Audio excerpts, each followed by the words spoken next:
మధ్యప్రాచ్యంలో యుద్ధ మేఘాలు కమ్ముకుంటున్నాయి. అమెరికా వచ్చే కొద్ది రోజుల్లో ఇరాన్ని అటాక్ చేయబోతుందా అనే ప్రశ్న ప్రపంచవ్యాప్తంగా వస్తోంది. అసలు ఏం జరుగుతుందో ఒకసారి చూద్దాం.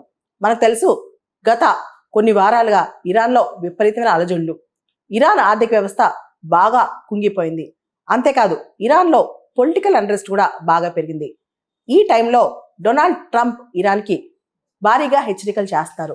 ప్రత్యేకంగా అమెరికాకు చెందిన టాప్ నాచ్ యుద్ధ నౌకలు ఇప్పుడు మిడిల్ ఈస్ట్కి వచ్చేసాయంట.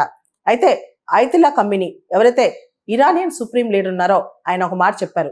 ఒకవేళ కనుక ఇరాన్ని అటాక్ చేస్తే అది మొత్తం ప్రపంచానికే ప్రమాదం అని చెప్పి ఆయన డొనాల్డ్ ట్రంప్ని బెదిరిస్తున్నారు. అయితే ట్రంప్ మాత్రం ప్రపంచంలోనే భారీ భారీ యుద్ధ నౌకలన్నీ సరే మీ దగ్గరికి వచ్చేసాయి, ఎవరు చెప్పేది నిజమవుద్దో చూద్దాం. ముఖ్యంగా ఇరాన్ కనుక తన మాట వినకపోతే, దౌత్యానికి రాకపోతే వచ్చే 2 రోజుల్లో ఇరాన్ ఏం చవి చూస్తుందో వేచి చూడండి అని చెప్పి డొనాల్డ్ ట్రంప్ అయతుల్లా ఖమేనీకి హెచ్చరిక జారీ చేశారు. ఈ టైంలో అసలు మనం చూస్తే కనుక 1979లో ఇస్లామిక్ రెవల్యూషన్ ఇరాన్లో వచ్చిన తర్వాత ఇరాన్లో చాలా రిజిడ్ చట్టాలు వచ్చేసాయి, ఇస్లామిక్ లాస్ అని.